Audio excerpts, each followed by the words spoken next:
News 28 मराठीमध्ये आपले स्वागत आहे। आजच्या मोठ्या बातम्यांबद्दल बोलूया। लाखो भाविकांच्या उपस्थितीत जगद्गुरू जनशांती धर्म सोहळ्याची वेरुळात सांगता।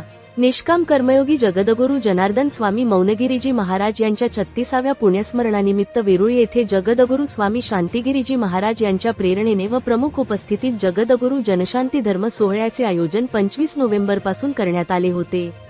या सोहळ्याची सांगता मंगळवार दिनांक 2 रोजी हजारो भाविकांच्या उपस्थितीत भक्तिमय वातावरणात करण्यात आली। 8 दिवसीय कार्यक्रमांमध्ये भाविकांच्या गर्दीने उच्चांक गाठला। सामाजिक उन्नती व राष्ट्र कल्याण या उद्देशाने या कार्यक्रमाला यंदा विशेष महत्त्व राहिले। सांगतेच्या दिवशी वेरूळमध्ये हजारो भाविकांच्या उपस्थितीत भव्य शोभायात्रा संपन्न झाली। त्यानंतर मुख्य व्यासपीठावर श्री बाबाजींच्या पादुकांचे पाद्यपूजन शांतिगिरीजी महाराज यांच्या हस्ते, तर यावेळी कमलाकर गुरु शिवपुरी यांनी पौरोहित्य केले।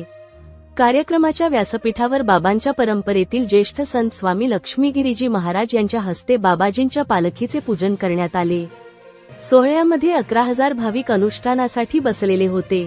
त्यांच्या मौनव्रताची सांगता करण्यात आली, तर 751 कुंडी शिवशक्ती मनोवांछित अतिरुद्र स्वाहाकार महायज्ञ कार्यक्रमात 25,000 भाविकांनी सहभाग घेतला।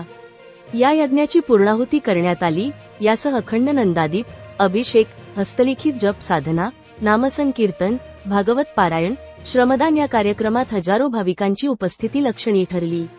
सांगतेच्या दिवशी जालन्याचे खासदार डॉक्टर कल्याण काळे यांनी कार्यक्रमात भेट देऊन बाबाजींचे आशीर्वाद घेतले।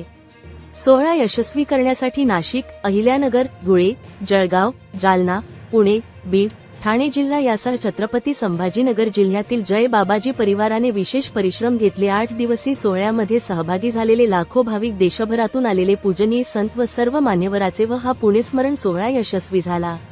कार्यक्रमाच्या सांगतेपूर्वी सकाळचा सत्संग आटोपल्यानंतर हजारो भाविकांनी श्रमदान परंपरेत सहभाग घेतला। इंडिया न्यूज 28 गंगापूर तालुका प्रतिनिधी योगेश जाधवची रिपोर्ट।